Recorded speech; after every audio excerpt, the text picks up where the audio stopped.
Generic protagonists, the salt of the earth, a vehicle for anxious teenage boys to project onto, a solid foundation used to carry tropey stories forward, plug-and-play characters that let us get to the indulgent aspects of fiction quicker, the essential workers of light novels, if you will. And no, I'm not being sarcastic. I really do believe that. Still, I do also believe in being objective when the mood strikes me. And it is a fact that a generic protagonist can sour an otherwise unique story, or conversely, make it even harder to stomach the flaws and plot holes of a generic one. And so I'm back here again, making a list of not so generic light novel protagonists you haven't heard of, maybe, potentially, possibly. But then again, I'm not digging that deep into the great light novel archive that is the internet, so do forgive me if I mention one or two or multiple protagonists you've already heard of. That's it, let's get to it.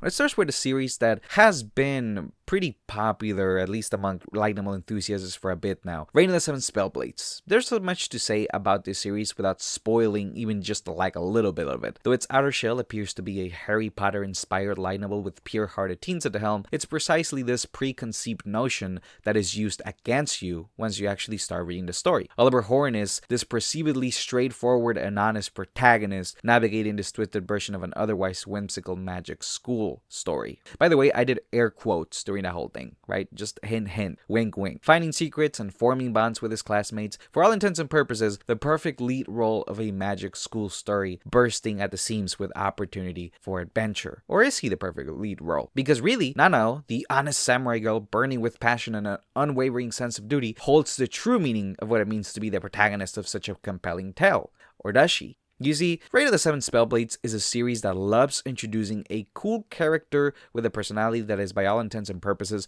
perfectly likable and fun, only to then hint at the fact that this very personality might just be what destroys them from the inside. It might just be their unraveling. The whole story has this core belief that is the center of gravity for everything and everyone in this world. That is that all power comes at a price, and that price seems all the crueler when it's innocent, pure-hearted teens having to pay it. If you can stomach watching well-intentioned teens having their dreams stomped out every couple volumes, then I say give this one a shot. It's an ensemble cast, and it's pretty fun. You're not gonna find really any protagonist like any of the main characters in this one anywhere else. Alright, so watching teens suffer might not be your cup of tea, but how about watching teens suffer in a funny way? Mia from Tearmoon Empire is our next protagonist. The series consists of an ignorant ditzy princess getting beheaded and then going back in time to before that happened and getting a chance to right her wrongs, basically, you know.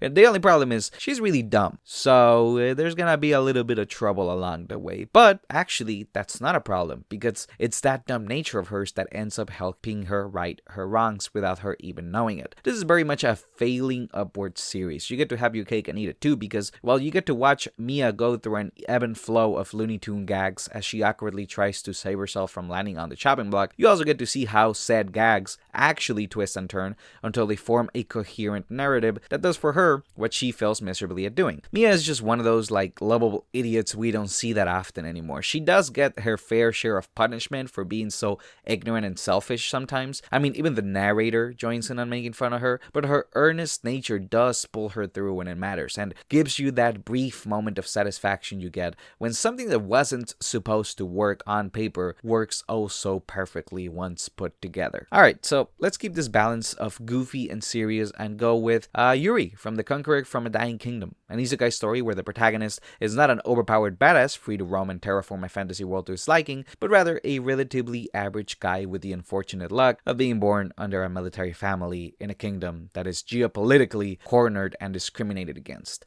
While Yuri has traits of the average isekai protagonist, such as being so cool all the girls like him and somehow being able to remember the intricacies of the technology from his old world, his overall character mostly revolves around preparing for survival. Yuri is a realist and knows what his country's future looks like geopolitically, so we see him thoroughly prepare from Volume 1 for the worst. He doesn't plan on flying into enemy territory and taking out the leader. He plans for ways to keep him and those he cares about alive. Overall, he's a level-headed dude in a world where the wrong political or military move could be his undoing, and sometimes those moves are not his to make. While I wouldn't say Yuri is a complete subversion definition of the typical smart and cool isekai protagonist, I do think the restrictions the series places upon itself make his ridiculous achievements carry more weight whenever they do occur, and it makes the probability of him failing seem at least realistic when juxtaposed with the unbeatable demigods that usually inhabit the isekai genre. Okay, let's hop back over to something that isn't isekai and take a look at Monica from Secrets of the Silent Witch. Monica is the shy, anxious anime girl archetype taken to the extreme. She's so shy and anxious, she became an ultra-powerful mage just so no one would talk to her. But underneath this shallow archetype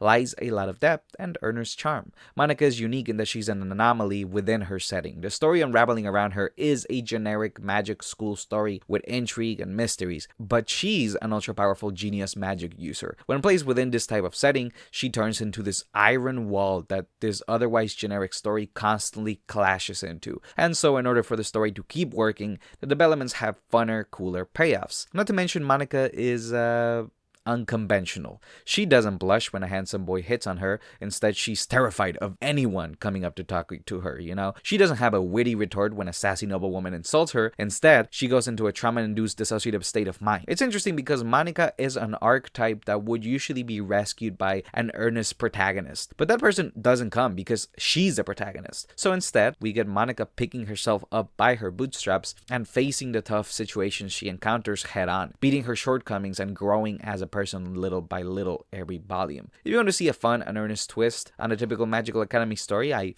do highly recommend this. Monica is very lovable, though, fair warning, if you find her annoying, you will find her annoying regardless of what she does because her personality doesn't change. She grows as a person, but her personality doesn't change. She stays the same. That's her whole stick. Okay, so let's go back to isekai. I know, right? Like, I'm on a fantasy kick, I guess. I've been recommending nothing but fantasy stories. Okay, well, let's keep going. Let's hop back to the isekai genre and recommend Sato from Death March to the Parallel World Rhapsody. I know, this is the most generic looking isekai out there, isn't it? And no, there's no cool subversive trick that dismantles and criticizes isekai tropes. It really is what the package suggests. But this is exactly what makes Sato so interesting. Because yeah, he's the generic protagonist of a generic isekai, but he also doesn't want to become the ultimate version of this type of protagonist. He doesn't want to be the world-renowned hero of this fantasy land. The way I would describe it is that Sato is a game developer with admin commands playing amongst average players while trying to hide the fact that he has game-breaking stats and features. I mean, he does quite literally have an MMORPG-like HUD system implemented in his vision, complete with a battle log and all that. He can switch the titles he's earned out, nerf his own skills at will, block his normal level from view, and even completely hide his identity over fake characters he makes. He makes up fake personalities to take the glory on his behalf. He isn't romantically interested in any of the companions he's traveling with, and he'll only really interfere full stop in fantasy world conflict if no one else can, or if it's impeding upon him and his group. The reason I'm recommending this is because a lot of people have reservations regarding indulgent isekai, like, oh, I gotta take a shower after I read this, it's just so indulgent and self-serving. So if you've been meaning to read an isekai that is generic fun but has all the overly indulgent aspects that feel a little gross stripped down a little bit, then this is perfect for you. While the world around Sato is the typical indulgent isekai you expect, Sato himself is on your side on not wanting to completely give in to this generic fantasy land. Now, yeah, this type of protagonist is common in isekai nowadays, but from all the ones I've read, Sato works the hardest to really not overindulge in his genre. So that's why I'm giving the recommendation to him. Alright, now let's wrap things up with an oldie. Lee-chan. I actually don't even know if you say it Lee-chan, but Lee-chan from Zaregoto, a protagonist that is explicitly written with the intention of breaking apart the concept of a generic light novel protagonist, which ironically enough led to other protagonists being loosely based off of him, whether intentionally or not, like Ayano Koji from Classroom of the Elite. Lee-chan is hard to describe. Zaregoto is an episodic mystery series written by light novel veteran Nisio Izin, and like Nisio Izin tends to do, the fact that it's a mystery is taken to the furthest extremes possible, with our lovely protagonist himself being a walking enigma. Now, he's not a mystery, we know who he is, we just don't know the important parts. And the important parts are, ironically, not very important to whatever Lee-chan happens to be doing at that particular moment. All you need to know is that he likes mysteries. Or does he? Well, I guess if anything, he likes his cute childhood friend, right? Or does he? Well, I guess if anything, he likes finding answers to questions. Or does he? Well, I guess if anything, he hates himself, right? I think he hates himself a little bit. Or does he? You see what I mean?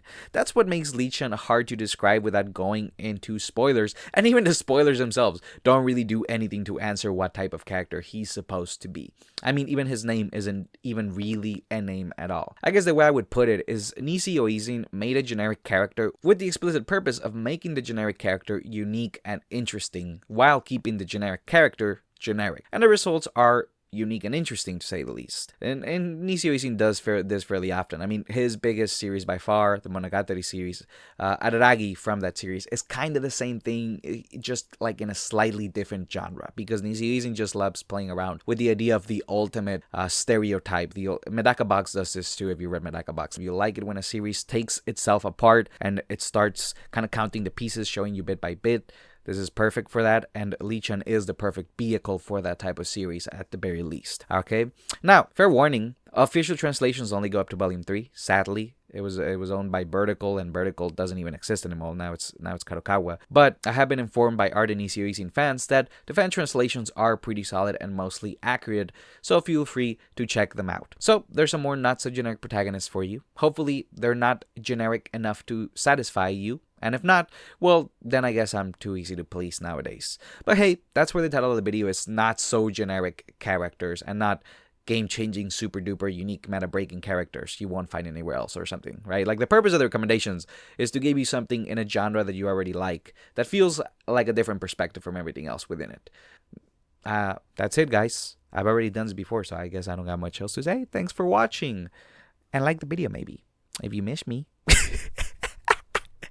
That's the most unhinged one I've done. All right, guys. Bye.